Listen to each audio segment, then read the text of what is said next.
Hi ha molta literatura, professor Monereo, escrita en condició de mestre, de molt bona i de bona i de dolenta, això ho deixen clars al principi. Aquest contingent d'experiències viscudes i explicades els serveix per projectar una reflexió crítica i pràctica sobre el moment actual, el valor del relat en primera persona, no? Sí, clar, en la narració hi ha tot, no? Estan els sentiments, està el discurs, estan les concepcions, no? I tot apareix allà, i és una porta oberta pues, a analitzar el que pensen els professors i les professores, no? Parla d'uns mestres educats en una societat industrial i en un model d'escola industrial que transiten per una societat que ja no és industrial i per un model d'escola que no hauria de ser industrial. Expliqui'ns una mica això. Sí, és aquella contradicció, aquella paradoxa en la que professors del segle XX han d'ensenyar continguts de vegades del XIX a alumnes del segle XXI, no? Aquella paradoxa que es produeix. No? I aquesta paradoxa, a més, està tensionada pel fet que doncs, ara a l'aula amb el professor se li demana que es versioni, que sigui molts amunt, no? Ja no n'hi ha prou amb informar, s'ha d'ensenyar, s'ha d'educar, ja no tens l'autoritat institucional que tenies abans, no? I que et conferia, diguéssim, la institució, sinó que te l'has de guanyar. Ja no estàs ensenyant una única cultura més o menys homogènia, sinó que tens moltes cultures a l'aula. Ja no pots fer-ho només amb un llibre de text, no? Sinó que ho has de fer amb altres tecnologies, etc. No? Ja les veritats ja no són tan absolutes, sinó que són més relatives i has de moure't amb una frontera entre el que és l'opinió i el que és la ciència, o l'objectiu i el subjectiu. Per tant, tot això es troba a l'aula i el professor ha de saber gestionar tot això.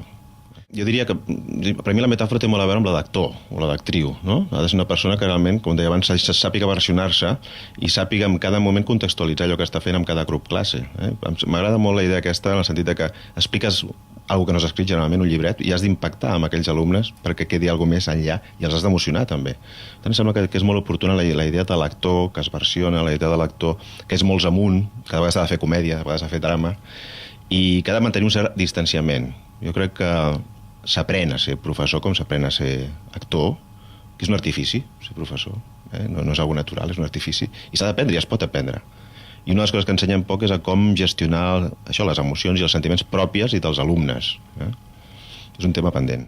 És que jo crec que la professió del professor és potser de les més complicades, no diré de les més complicades que existeix, no? Treballar amb material sensible i realment és complicat. Per això em sembla que és una de les poques. Abans, quan jo vaig acabar la carrera, deien, i em molestava molt, que només s'utilitza la prova de vocació amb els mestres i els capellans. I a mi em molestava, que no són professionals, però realment al través dels anys veus que si no tens una vocació, si no t'agrada educar, etc., és una de les professions que pot ser més horrible de totes, perquè... Creix la distància també entre escola i famílies, no? Unes famílies que han canviat i unes famílies que en aquest canvi projecten adolescents també diferents. No sé si en això també hem estat prou sensibles. Doncs efectivament, no? Realment els professors no només es troben amb aquests 25-30 estudiants amb les hormones bullint a l'aula, sinó que a sobre es troben amb uns pares que moltes vegades són exigents, que molts d'ells tenen un determinat tipus de formació, que poden ser pedants, hi ha alguna història en la que explica aquestes formes, diguéssim, d'agressió, no? I de venjança dels pares, etc. A mi em sembla que, així com altres professions, no sé, la medicina mateix, etc., però tu fan un diagnòstic que et diuen t'obriré de dalt a baix, no? I tu, bueno, més o menys com allò científic, doncs tu has de creure. En canvi, en el camp de l'educació sembla que tothom té opinió, no? I a mi sembla que no, a l'educació també hi ha ciència, els professors saben el que fan, sabem com s'ha de fer per aconseguir determinat tipus d'aprenentatges més interessants, i no tot és opinable, de vegades jo penso que deixem opinar massa i que, bueno, fins aquí, mira, aquesta és la meva postura, jo soc el professional i sé que s'ha de fer així, i si no canvia d'escola. Professor Monereo, es parla en el seu llibre d'emocions, bàsicament. M'ha agradat molt els capítols que vostè dedica a parlar d'aquests entusiasmes, d'aquestes expectatives no complertes. Es parla també del desànim, de la pèrdua d'entusiasme, aquella persona que entra amb molta il·lusió a la professió i es troba amb aquell mestre esgotat, no? Que d'alguna forma representa una altra forma de veure i de viure aquesta professió. Estem parlant d'emocions, bàsicament, de la gestió de les emocions. Sí, jo crec que és un tema, com deia abans, que amb la formació del professorat s'ha oblidat una mica, no? Formem molt amb conceptes, amb els continguts, també inclús amb mètodes per ensenyar aquests continguts, però en canvi el tema de com gestionar aquestes situacions que es produeixen sovint a l'aula, en la que hi ha una explosió, quan diem un incident crític volem dir una situació que et desestabilitza emocionalment, que no saps què fer, que reacciona sense pensar, precisament. Aleshores jo penso que aquests incidents són finestres obertes a que repensis la teva professió, que aprenguis. De vegades, tindre molta experiència docent no és més que repetir la mateixa rutina horripilant cada any, i si no millores aquesta rutina, com no fer-la com fer-la, diguéssim, positiva, enriquidora, doncs repensant el que fas, analitzant el que ha passat, aprenent dels teus possibles errors i fent-ho amb altres, també, perquè, lògicament, moltes vegades els professors són francotiradors on practiquen una cosa que difícilment els hi pot sortir bé si ho fan d'avui per demà i necessiten el suport, l'ajut d'altres companys. Per això, tot això implica pues, això, no? Que el professor moltes vegades ha d'adoptar formes d'autoprotecció, formes de resistència, i són formes que el que fan és això, no? Protegir-se emocionalment, sentimentalment. No? És interessant per això observar que bueno, en el llibre també es comenta, no? Saps que hi ha un apartat que es parla de bibliografia no recomanada, no? I és interessant adonar-nos que jo penso que sabem molt de com s'ha de fer bé. En realitat, i ara diré alguna que políticament sembla últimament incorrecte, no? Però crec que l'OCSE, etc., estava molt ben pensada des del punt de vista teòric. I, de fet, els països més avançats com Finlàndia apliquen aquests principis, en realitat. No? El que està passant és que, en realitat, finalment no vam aplicar-la mai i, finalment, els professors jo crec que no van tindre la formació necessària. No?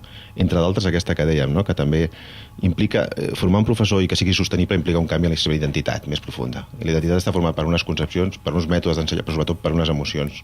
Jo, com a anècdota, puc explicar, jo he fet moltes gravacions a instituts, en vídeo, no? I recordo un professor de física que, bueno, parlava ell d'esquenes als alumnes, els alumnes parlaven fluixet, sense molestar-lo, i eren dos mons com independents. I un dia el professor de física diu a classe, diu, bueno, parlava del matrimoni Curie, diu, bueno, com sabeu, Madame Curie sembla ser que va ser realment el geni, no? I el cap brillant que va fer la investigació, etc. I un alumne, per primera vegada aquella classe, va aixecar la mà i va dir, és veritat, la dona no apareix com dintre dels científics i no en parlem mai i no pot ser, etc. No? I el professor va dir, bueno, però estem a física i... Després de la classe jo li ensenyava el vídeo i li deia, mira, és interessant, no? Aquesta noia va parlar... És una classe que mai havia vist ningú, que ningú alumne parlés i aixequés la mà. I el professor em va dir, bueno, ja saps que els agraden els colabrots i les narracions i tal, no? Però això és física, no podem... I vaig dir, bueno, i si introduïssim les biografies dels científics, no? Potser seria una manera... Sí, però això és física. Clar, té que veure amb una concepció, no? Amb una manera de veure com entres allà. I es pot entrar, i se li pot donar sentit. Penseu que aquests estudiants adolescents amb les hormones bullint estan no sé quantes hores sentats a aules escoltant rotllos, cosa que nosaltres no aguantaríem en absolut, no aguantaríem una hora nosaltres. Vull dir que de vegades oblidem això. Per tant, s'ha de donar sentit, s'ha de donar funcionalitat.